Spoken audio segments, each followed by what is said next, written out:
Good day, great day. This is For Another Day podcast, where we talk about the key components of a healthy Christian relationship with myself, Rick Zapf. So, on today's episode, I really wanted to talk to you about communication, Christian communication, communication with your spouse or future spouse. Really, 5 ways to improve that communication in your everyday life. So whether you're married yet or not, I thought these 5 different ways would probably be essentials, really truly to making a happy, healthy relationship. So number one, let's just jump right into it. Number one is active listening. So active listening, it really involves paying attention to what your spouse is saying without interruptions, without judgment. It shows that you truly value their opinions, their feelings, and to really truly practice this, to practice active listening, you need eye contact. You really can't just active listen by text message. It really takes you being there, being present. It takes you making eye contact, nodding your head, even asking questions, asking clarifying questions to show that you're understanding what they are saying. So that's just one. A second one that you might consider is practicing empathy. Empathy, it's the ability to understand and share your partner's feelings. So can you really put yourself in their shoes? Can you see things from their perspective? And when you practice that empathy, you can really validate their emotions and respond to it in a way that shows that you care. I mean, this is communication. This is this connection that you're looking at not only building, but what you have built upon. But empathy is key there. Number 3, be clear and concise. Communication can break down so easily, especially when there's confusion, when there's ambiguity. And so to avoid this, being clear and concise when expressing your thoughts or your feelings, it's short, simple, concise messages. No ands or buts to a message. Maybe consider using I statements to express how you really feel or want instead of blaming or accusing your spouse here. So I need, or I want, or I desire, or I. It's pretty hard to be confrontational against the I's. A fourth way to help improve communication would be take a break. Arguments can easily escalate, and sometimes taking a break and cooling down before continuing conversation really does help. Really agree on a signal or a phrase that you can use to take a break, and this will hopefully help you from avoiding things that you may regret, giving you time to collect your thoughts. So a lot of times I tell couples, come up with a word or word phrase that's nonsensical, that doesn't fit to the context. Saying stop doesn't usually help in a time when your prefrontal cortex, the smart part of your brain, the front part, shuts down. It goes back to that limbic system, the fight, flight, or freeze response, and to kind of jar that from where it's at, you need something that just doesn't quite fit. So all of a sudden, if you've agreed upon that your word is pineapple, and you're starting to notice that there's escalation, that there's differences, that there's a strain, and you know that it's time to call time and ring the bell and go back to your corners, the word pineapple can be jarring. It can not fit the context for what's happening, and it makes you go, oh, that's right. And so if you take 15 minutes to go cool down, just 15 minutes seems easy enough, right? And you might not need that long after a while, after knowing your spouse here. But if you take 15 minutes to go read something, go pray or meditate, to Take a little walk. Go sit on the back porch. Do deep breathing exercises or progressive muscle relaxation. Stand on your head for all I care, right? But it's just that break. And what's so important is when you come back from that break, once again, what did we say last time? Be clear and concise in your communications. Are you ready to talk about this? And it's simple, yes or no. If it's yes, then you try to re-engage and you try to make that communication fit. If it's no, it's time specific. No, give me 5 more minutes and then we'll try it. Okay, 5 more minutes. You can come back and check. Are you ready to talk about it? Yes, no. If it's yes, then you dive into it. If it's no, give me 5 more minutes again, or 7 more minutes, whatever it takes. But after that amount of time, we're looking at 15, we're almost at 30 minutes. You should well be able to calm down enough where you could talk about things. Maybe even just agree that it's 1:30 in the morning and it's not a good time, but we can put a pin in it and talk about it next Tuesday night. And we can really come back to it. So once again, taking that break. The 5th one, seeking professional help. So as you can tell from here, from all my years of doing couples therapy as a marriage and family therapist in Texas, not just the coaching part, but really helping couples when they're struggling and they're on their last leg and they don't know what else to do. That's where therapy comes into play. If you just need a little bit of help, a little bit of boost, a little bit more direction, or even, as I say, my pom-poms, then if you need that cheering on, that's where coaching comes into play. That's where, trying to get the necessary tools and skills to be able to go out and do it. But if you are struggling, if you really aren't sure, right? Seek professional help. Seek it with your spouse. A therapist, they can help you identify communication patterns that might be hindering your relationship and really give you those tools to improve and to change. And that's what this is about. And that's what I'm hoping this podcast comes about, where you can share this message with other people and hopefully give that sense of change. But really, by implementing just these 5 strategies, you can improve communication drastically with your spouse. You can really strengthen your relationship. But, truly remember, communication, it's a two-way street. It's bi-directional. So, be open, be honest, be listening, be understanding to your spouse's perspective. And if you aren't quite sure yet, if this person is the one, is your spouse, consider doing some premarital work, some premarital coaching. At commandmentscoaching.com, we look at just how well do you all match up? How do you need to improve your skills, and what does it take to add something extra there to make that strength and to really have a strong Christian relationship that is going to survive. Maybe sometime I'll talk about what the statistics really look like and how much better they are when you not only commit to Christ, but you also commit to the relationship through Christ.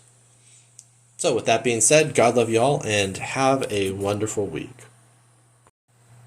In the last segment, we were looking at ways to improve communication with your spouse. So very important. But I was thinking it's like,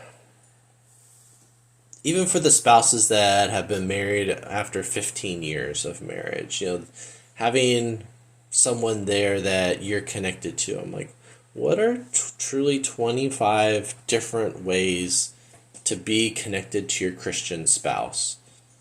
After 15 years of marriage, that was kind of where I was going with this one, and truly trying to think, like, what would it take? What does it look like? And for those that are still dating or trying to find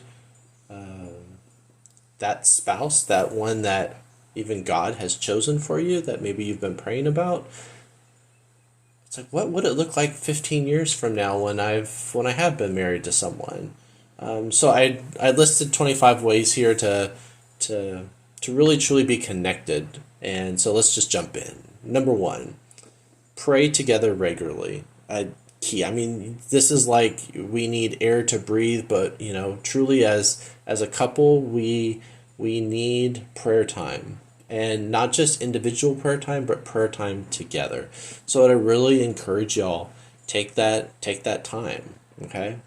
Number two, attend church together. This might seem pretty basic, but surprisingly, a great percentage of couples come from different Christian beliefs, backgrounds, and so it really becomes one where if you can attend a church together, find one that fits for both of you, that really speaks to y'all, that you could possibly raise a family in, but attend together.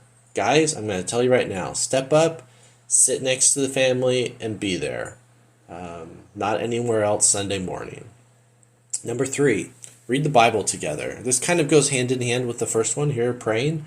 But really, truly, it's like if you're able to share scripture. My wife and I, we have a Bible study devotional that we do, usually Friday evenings. I call it early on Friday evenings with clients. And so I take that time with my wife, after 24 years together. Still, it's like, we can share some time here, that we read through the Bible, that we read a little devotional, or we make some time here.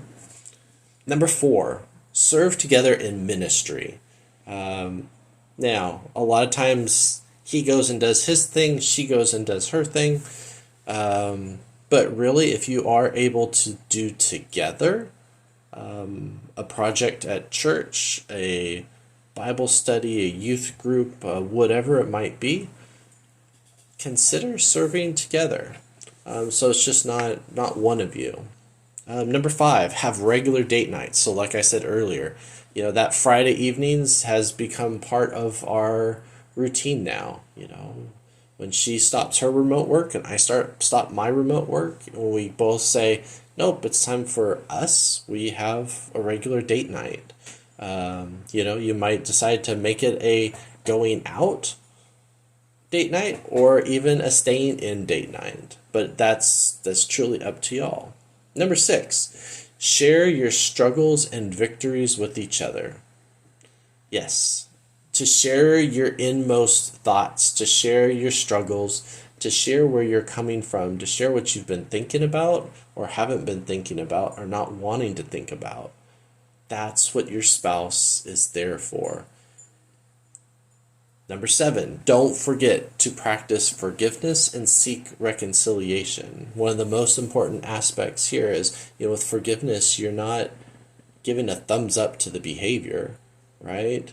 But you're truly trying to act as Christ's hands and feet here on earth. What would he be saying to this? Would he really look at that other partner here and be able to say, repent and sin no more?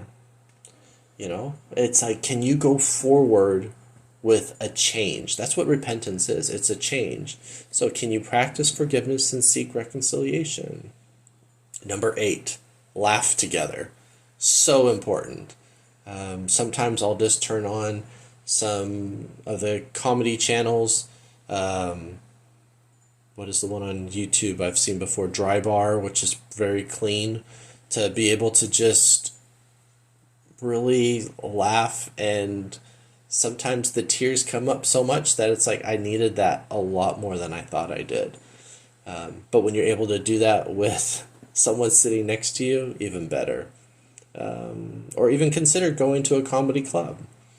Number nine, travel and explore new places together. So it's that sense of excitement, adventure, doing something new and different, but doing it together. We can become so ingrained in our routines and our ruts.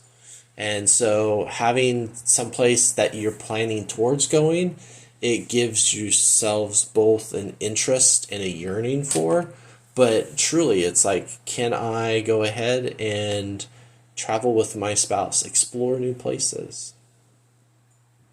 Number 10, serving others together in your community. So it might not just be serving together in ministry, but maybe there's a food bank in your town. Maybe there's a community garden in your town, a community theater group, whatever, that you might be able to truly together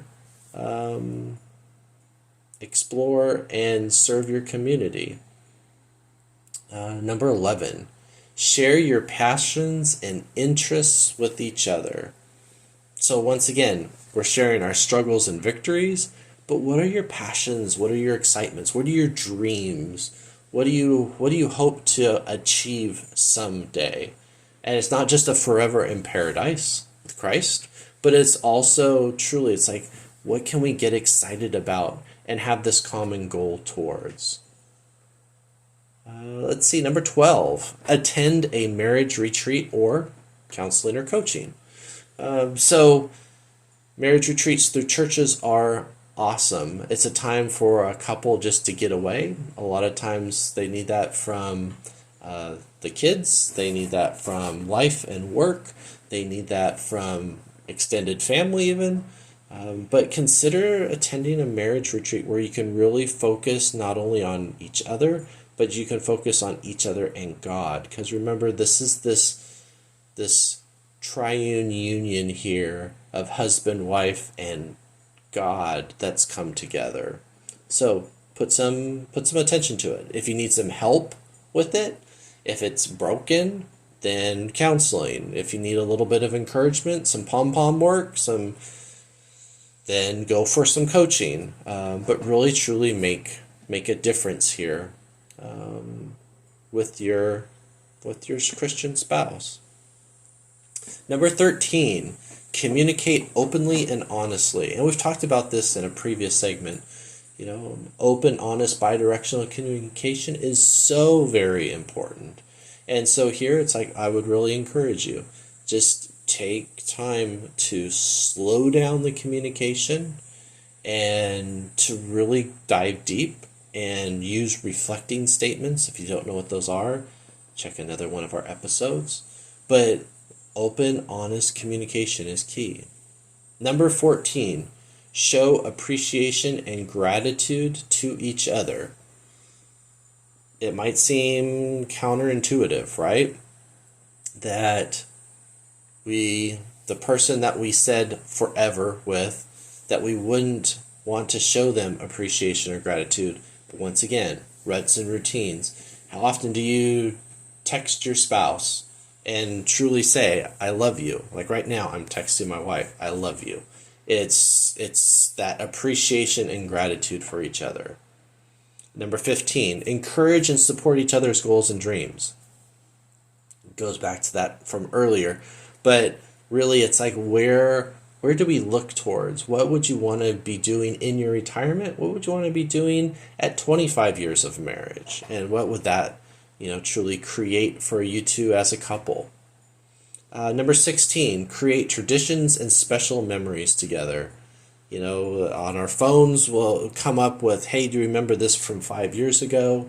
Do you share that with your spouse? Hey, you know what came up today on my phone? A picture of us when we were at the beach and we were covered in sand, and we can laugh about it and carry on. Or there was this meal that we shared together that we actually took a photo of, or that for us it always ends up to be the half-eaten because we totally forget to take a picture of the food before us, and it's always like, oh, we're kind of already into it, and yeah. So once again, it's like, can we go ahead and have these special memories together and connect with each other, or make traditions? We make traditions around the holidays, around our anniversaries and birthdays. Why not make another tradition for y'all? Number 17, share household responsibilities. Guys, step up. Ladies, step up. Okay, this is one where it's like, it does take us, a team, to make it work.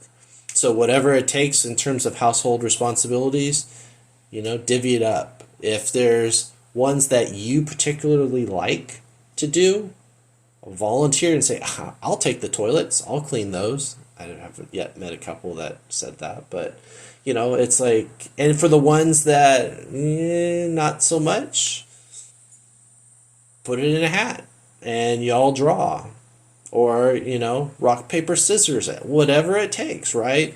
But share out some of those household responsibilities so it doesn't just become his or her jobs and responsibilities.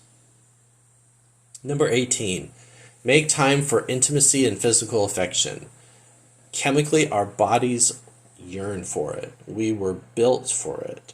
And so being able to share that with one another is so very important. If you've never done a love language quiz, take a love language quiz and see what it takes to satisfy your partner. It might be through touch, it might be through words of affirmation, whatever it might be, that you're truly making the most of those. So, once again, truly, it's like make time for that intimacy. Number 19, be intentional about spending quality time together. It's not about scrolling. It's not about just watching what's, next 3 episodes on Netflix. But can you really be intentional about spending time together? That it's really filling both of your banks. We're going back to the love languages again. It's like, does it really truly mean it? Is it the steak dinner or is it just a Snickers bar? And we want to be using our time appropriately and really making the most of it. So I would encourage y'all to really truly make that intentional time with one another. I'm just looking here, number 20.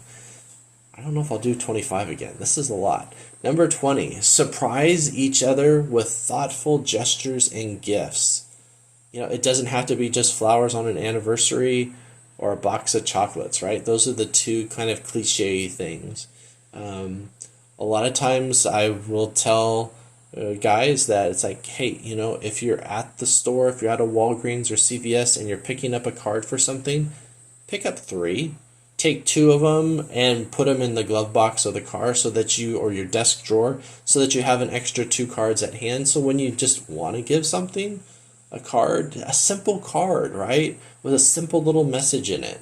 That's all you need to do. That it's like, I'm going ahead and taking and making this effort. Sorry, ladies, I gave away my secret there. But it is one where it's like, I can go ahead and have this for the other person. Number 21, practice active listening. We talked about this previously. We'll talk about this again in the future. When we look at active listening, truly being present, using reflecting statements, it makes a difference. It makes a difference in what and how things are communicated. Number 22, take care of your own physical, emotional, and spiritual health. I like this one because we don't do it. All too often, especially as parents, we tend to focus on everything else out there instead of ourselves. And so it's like, well, can I put myself first? And that's not a bad thing. If you get on an airplane in the pre-flight, they talk about, should there be a change in cabin pressure, 4 oxygen masks will drop from the ceiling. Put your mask on first before helping the person next to you.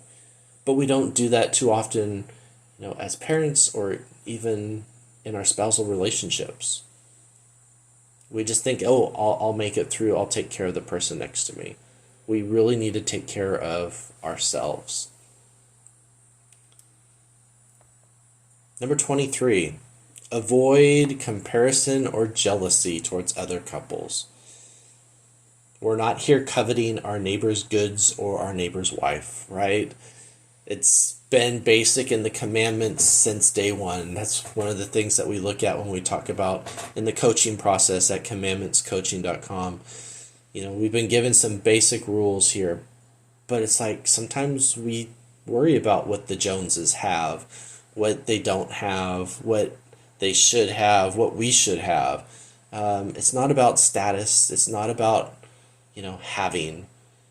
Truly as a Christian, if we can give it all away by the end of our lives to say, here, we give it back, that's what it's about. Because we can't take it with us, right? But it's not about this comparison and jealousy. Number 24, setting goals and working towards them together. There we go. There's the word, together. If you're on separate tracks, working, side by side towards something, together, which means more communication, which means more common goals. Once again, together. Number 25, last one here. Keep God the center of your marriage. Key, right? Does it happen? I don't know. Does it? Is it that God is first and spouse is second? Or is spouse first and God second? Do you have this deep yearning for a relationship with God and to keep God at the center of your marriage? It's a truthful question, right? And one that I would challenge you that God needs to be front and center. So that was 25 ways to connect with your Christian spouse after 15 years of marriage, or something to look forward to. That was a lot. I don't think I'll do 25 again. But hopefully these are just some ways to keep you going in your relationship and really making the most of your time. So once again, God love you all and have a wonderful week.